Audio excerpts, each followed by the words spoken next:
A man with a bruised face lies on a sofa, revealing the secret to a duel. It is not about dodging with your head. He explains that a person's head can't move faster than their hands. The wrist is thin, but the neck is thick. It is a simple matter of mechanics. He challenges the defeated man opposite him to another round. A woman enters, questioning him. The man had already lost at the martial arts school. According to Tianjin's rules, the winning school treats the loser, win or lose. A man had requested coffee, and she accompanied him, so why continue to humiliate him? The man on the sofa, Chen Shi, casually replies that when martial artists gather, they talk about martial arts. The woman smiles and suggests another match, but this time, she is the one who attacks. She swiftly defeats the man, finishing him with his own knife. Chen Shi gets up, telling the woman to handle the mess. She smiles, assuring him she will. By 1932, Tianjin is still the capital of martial arts. Small, obscure boxing styles flood into the city, all vying for fame. In a grand hall, a man asks Chen Shi what style he practices. Chen Shi answers, Chun. The man scoffs, calling it a small southern style, with only a handful of practitioners per generation. He tells Chen Shi that to make it big in Tianjin, he'll need his approval. This is Zhang Xiaonao, the top master in Tianjin's martial arts world. He is impressed by Chen Shi's skill, admitting it is beyond what an ordinary person could achieve. Zhang takes him to a place he frequents, a ballroom filled with dancers. Zhang is captivated by a Russian dancer, admiring the exquisite control and power in her movements. He confides in Chen Shi that when he learned Kung Fu, he swore an oath to only ever pass his true skills to 2 disciples. But he fears that if they don't start teaching their real techniques, foreigners will figure them out, and their descendants will be left defenseless. He urges Chen Shi to teach the true art, but Chen Shi hesitates, knowing the masters of Tianjin are too afraid. They need an outsider to break the taboo first. Zhang makes a proposal. If Chen Shi agrees to teach the real deal, he will allow him to open a school. He has been the top master for 30 years and wants to retire, but feels a duty to do something for the next generation. Chen Shi questions why he waited 30 years. Zhang replies that some things you don't think about until you are old. He invites Chen Shi to meet in 3 days at Kisling's, Tianjin's top Western restaurant. At the meeting, Zhang lays out the full plan. To gain fame without teaching real Kung Fu is pointless. He explains that the bread at Kisling's is free, the only free thing in Tianjin, but there is another old rule. To establish a school, one must defeat 8 of the local martial arts schools. So far, no one has ever defeated more than 5. Just as no one has eaten more than 5 of the free bread rolls, Chen Shi states he will have 8. Zhang tells him that in a couple of years, he'll be too old to fight himself. But Chen Shi won't be the one fighting. If he did, the defeated schools would never tolerate him. He must find a local apprentice to do the fighting. Chen Shi wonders how they would tolerate his apprentice. Zhang explains that the people of Tianjin will tolerate one of their own. He offers to pick one out, but Chen Shi is impatient, saying it takes 3 years to train someone properly. Part of the cover requires Chen Shi to blend in. Zhang introduces him to a woman, Zhao Guohui. He describes her as a woman from a poor family who attended a free school run by foreigners, had a child with a foreigner at 17, which her parents drowned, ruining her reputation. Because of this, no one will marry her. Chen Shi makes his offer directly. He will marry her and stay in Tianjin for 3 years. After that, she can either return to Guangdong with him or he will leave her a sum of money. She replies that this isn't her best fate. Her best fate would be to be noticed by a Brazilian diner and marry him to grow cocoa in South America. The deal is struck. Zhang acts as the guarantor for the money. He warns Chen Shi that he is helping him too much. Later, Zhao Guohui sets her own terms. Chen Shi must not ask about what she does in Tianjin, and if he figures it out, he must not speak of it. She is marrying him, not selling herself, and demands a gesture of his sincerity. He tells her that since he was 15, he has practiced 500 punches daily. This discipline keeps his mind from wandering. From this day on, she will be his discipline. Once a month, she must go window shopping with him.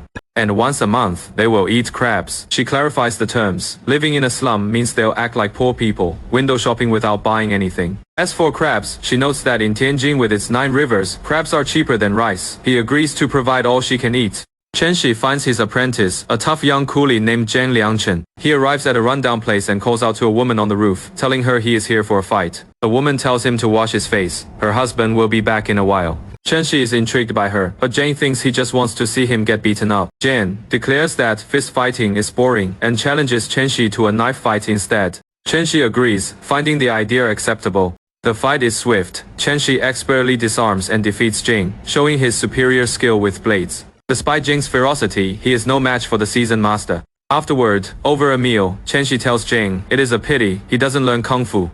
He invites Jane to be his student.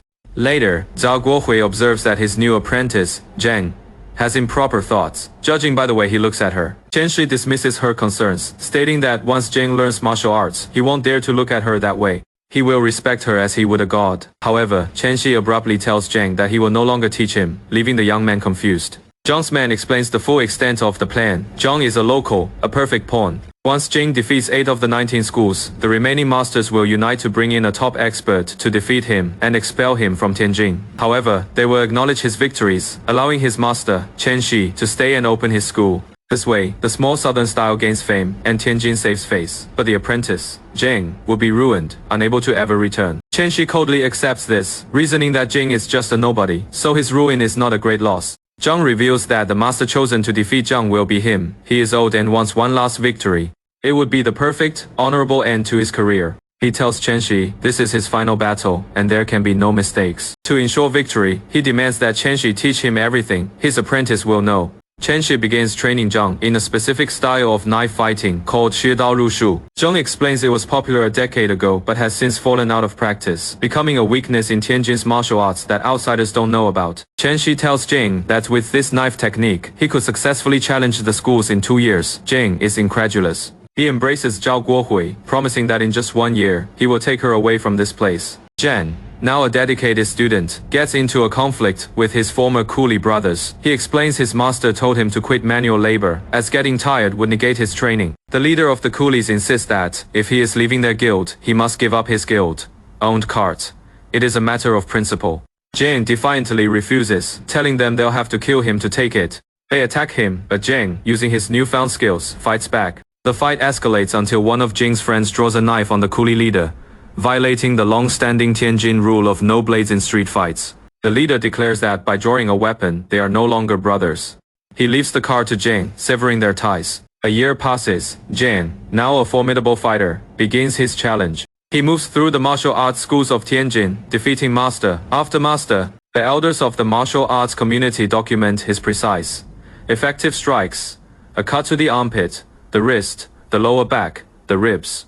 During one of their outings, Zhao Guohui cradles a dog like a child. She reveals the truth about her past. Her child wasn't drowned as rumored, but was taken by human traffickers. She admits that at the time, she was too young to feel sadness over losing the ugly newborn. But 3 years ago, she began to suddenly miss her little ugly thing. Chen Shi, moved, promises that if she misses the child, they will find him. Their bond deepens, but she reminds him of their original agreement that their relationship is like a transaction. When he returns to Guangdong, she will not follow. She will leave Tianjin's affairs in Tianjin. She muses that a woman's life is her own business of life and death, and men are not important to it. Chen Shi then shares his own story. His wealthy family in Guangdong, known for their 9 buildings, lost everything in a military coup. He was lucky to have learned martial arts as a boy, or he wouldn't even have a way to make a living. After turning 40, he couldn't stand being at sea any longer. Only by returning home could he feel at peace. He plans to rebuild his family's fortune, starting by reclaiming an old building. But he feels a debt to his late master, whom he couldn't serve in the end. He wants to first honor his master's legacy by making his martial art famous, before rebuilding his family's estate. He assures her he will definitely return to Guangdong, reaffirming he is not asking her to stay. She tells him her family has been in Tianjin for 4 generations. She has become a true Tianjin local. If she left with him, she would be disrespecting 3 generations of ancestors. It is a tradition for Tianjin girls not to marry outside the city. He warns her that if he leaves, she'll be seen as a divorced woman, her reputation ruined again. She retorts that his reputation will be the one ruined. Tianjin people are proud of their women and would mock him for being unable to handle a Tianjin girl. She considers herself married now, thanks to him. She asks for a photo of him to keep, so she can pray to him like a god, just like her Hollywood idol, Valentino. Zhang Sheng shows Jing an old suit of armor from his ancestors, repurposed as protective gear for duels, a secret advantage. After a brutal test, Zheng declares that Jing has passed. He sees the young man's immense talent. Chen Shi, seeing Jing's progress, finally invites him into his room for the first time in a year, a sign of true acceptance. Jian understands this signifies his master's respect, but he notices Chen Shi is injured. Chen Shi claims it was just a woodworking accident. He echoes the words his own master once told him, declaring that Jing represents the entire future of their martial arts school. Zhao Guohui begs Jing not to continue challenging the schools, fearing for his life. Jane lies injured, asking if she would cry if he died. She coldly tells him to die sooner, then, her true concern betrayed by her tears. The woman from the martial society informs Chen Shi that his apprentice has impressively defeated 7 schools. Chen Shi feigns indifference, claiming he can't control the youth of Tianjin and regrets teaching him. He maintains his cover, saying he has a job and a woman, so why would he cause trouble? She tempts him, saying a new school brings wealth, and with a beautiful woman, surely he'd want a better life for her. He deflects, telling her that she is even more beautiful, but he wouldn't dare have any feelings. Zhao Guohui confronts Chen Shi, realizing the truth, marrying her, living in the slums. It was all a cover. It was all to make him appear unassuming, while he planned to betray his apprentice. He confirms it, repeating that he is the future of his school and must follow the world's rules. He tells her to leave and not to say anything to Jing that might ruin his plans. During his final challenge, Chen Shi gives Jing flawed advice, telling him his haste is causing him to shrug, slowing his hands. This leads to Jing's defeat. The situation is complicated by the arrival of a military vice adjutant, Lin Shiwen, who is actually Zhang Shang's former apprentice. The female master, Zhu Rong, confronts Jing, revealing she knew he was learning from Chen Shi for a year. She asks if he initially came to learn martial arts just to get a look at her. He admits anyone would want to look at a beautiful woman, but she warns him that a single glance could cost him his life. Jing confesses that to him, she is no longer just a beautiful woman. He is alone in Tianjin, having broken ties with his coolie brothers, and now considers only her and his master as his family. She wants him to be smart and know when to run, but he naively trusts that the duels have official witnesses, protecting the winner from retaliation. Before his 8th match, Zhang boldly confronts Zhu Rong, declaring it is better to face her head on than be ambushed. He states that win or lose, he won't have tea with her in the street, considering it beneath him. She is amused, and he makes an exception for her. Coffee. Zhang explains to Chen Shi that a deadly knife fighting style was actually eradicated in Tianjin by Zhu Rong's late husband. His death caused the art to fade, showing how the life of one master can decide the fate of a technique. With Zhang having defeated 7 schools, one more would mean he has beaten half of Tianjin's schools, a great shame to the city. Zhang laments that the schools produce no real talent because they don't teach their true skills. He sees the martial arts boom as a temporary fad funded by politicians and businessmen. Once the money stops, the prosperity will end, so why bother being serious? Zhang reveals his new path. He has found a way for martial artists. His modified armor will be used for bayonet training in the army. He believes the future lies with the military, not in declining schools. He postpones his duel with Chen Shi's apprentice, as he has an urgent meeting with the warlord. The meeting is a bust. The warlord doesn't show up, instead asking them to film the demonstration and send it to him.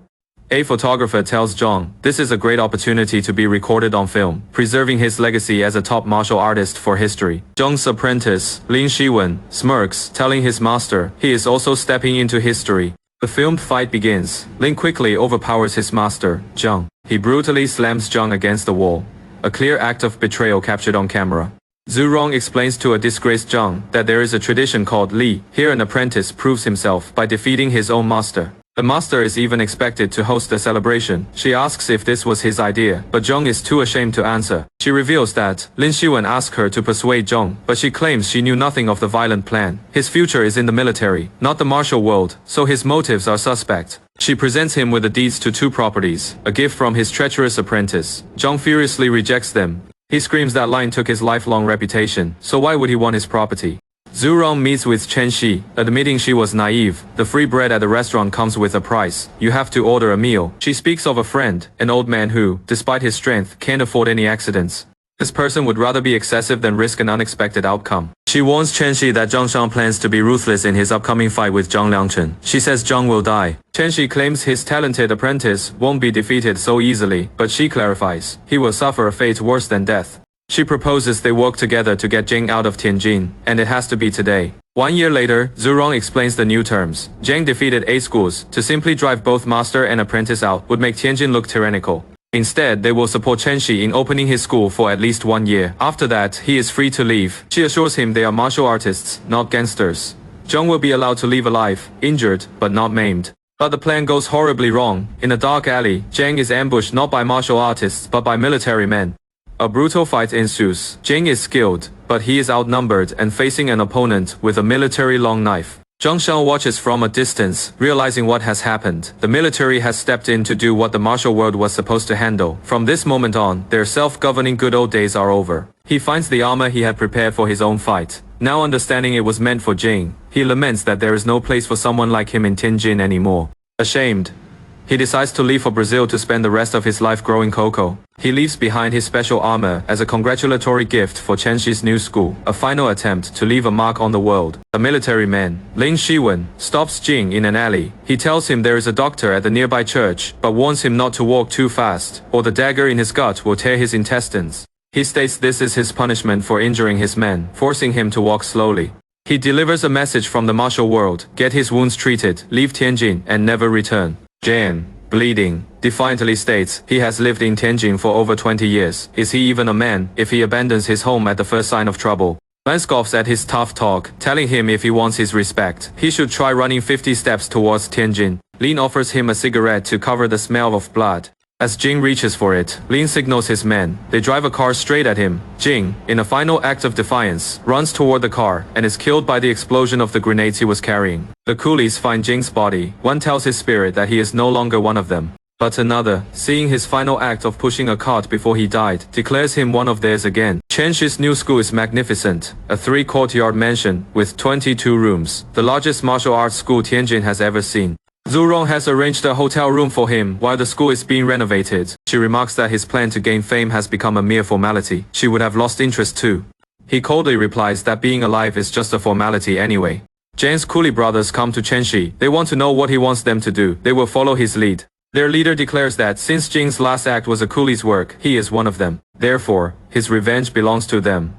The coolie guild will now fight the martial world. But Chen Shi forbids it. His school opens tomorrow. He came to Tianjin for this day. He warns them that anyone who causes trouble will face his wrath. Zhao Guohui looks at a photo, wondering what her own 11-year-old child looks like, musing that he might have looked like Zhang. She knows she can't find him, but he could find her. For that reason, she cannot leave Tianjin. Chen Shi gives her a box containing all his life savings, earned through 13 years of blood and sweat in Southeast Asia.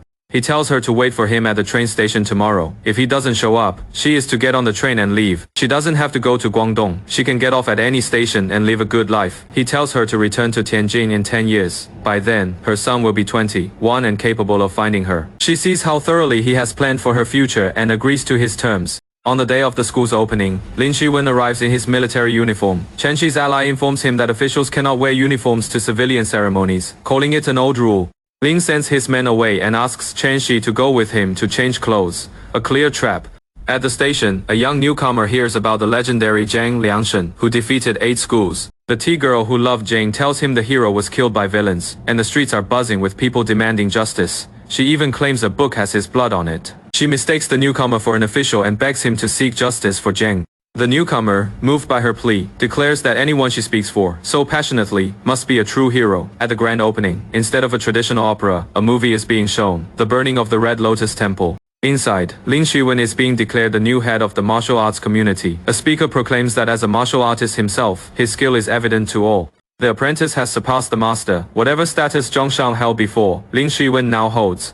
Suddenly, the movie screen is torn down. Chen Shi appears, announcing he is here to challenge the school. His apprentice defeated 8 schools now. He wants to challenge the 9th. He confronts Lin, the man who defeated Zhang Xiangnao, and challenges him directly. Lin, holding a weapon, taunts Chen Shi, asking if he has ever killed a man. He claims to have thought about it, but never done it. He asks if Chen Shi knows how tough human flesh is, how a blade can get dull. He dismisses Chen Shi's grief as a joke. Chen Shi says he is just like them, hoping for Zhang's return. But the plan was to ruin a genius to establish a school. He declares he is not Zhang's master, but a scorekeeper. Then, he strikes. At that moment, 200 meters away, Zhao Guohui prays to the photo of Chen Shi, begging for him to stay alive, believing her faith can protect him. She offers a baker 50 bread rolls to help her. In the ensuing chaos, Chen Shi confronts Lin, telling him he didn't kill his apprentice. Zhang died for his own pride. Lin confesses that he thought he would never meet a man with true backbone, not the warlord, not his master. They were just strong and smart. But Jing was different. He admits that with Jing alive, the martial arts world would have been more interesting. Using the chaos as a cover, Chen Shi strikes, fatally wounding Lin with a hidden blade. Zhu Rong takes charge, exposing Lin's accomplice as the son of Zhang's housekeeper, who betrayed his own master. With Lin dead, the accomplice has no future in the military. She offers him a way out, join the martial world and serve her. Then, she slaps him, a punishment on behalf of the disgraced Zhang Xiao. Chen Shi philosophizes that with warlords gutting every aspect of society, the martial world could not remain untouched. Their good days were always numbered. The community thanks him for killing Lin, but declares that he must now die here. He accepts, with one request. He hasn't had a chance to truly test himself against Tianjin's masters. Zhu Rong agrees, promising to let him see enough of the northern blades. She tells him her late husband was the top master before Zhang. A man conquers the world, a woman must defend it. She gives him Zhang's armor, asking that the students of every school wear it. A final memento for the children from her last battle. If she dies, Wing Chun will be lost. She asks him to teach something real. Chen breaks out, fighting his way through a long, narrow alley. Zhu Rong declares that today, Tianjin streets will see iron. He fights master after master, each armed with a different weapon. He defeats one, who tells him the scar he leaves is a mark of honor. He systematically dismantles the Tianjin martial arts world, one fighter at a time. His final opponent praises his skill and his weapon. He faces Zhu Rong herself, her twin blades against his butterfly swords. The fight is intense, but he emerges victorious. He has injured them all but killed no one. He showed mercy, but Zhu Rong declares that heaven may spare him. But she will not. At the station, Zhao Guohui learns from the baker that Chen Shi already left on an earlier train. Zhu Rong's men find Zhao Guohui, asking if she knows what her man has done. She calmly says she will bear the consequences of his actions. According to the old rule, one who flees is considered dead. Zhu Rong gives her a letter for Chen Shi, confirming he bought a ticket to Guangdong. The letter will ensure he remains silent and lives the rest of his life in obscurity. The contents are just pleasantries. What matters is that he receives it, a signal that they can hunt him down across the country if he breaks their tacit agreement. Zhu asks if he has a woman. Zhao Guohui remains silent. With his master gone and his school unopened, Wing Chun in Tianjin is now a lost art. On the train, Chen Shi rides away, leaving behind his ambition, his apprentice, and the woman who became more than just a part of his plan.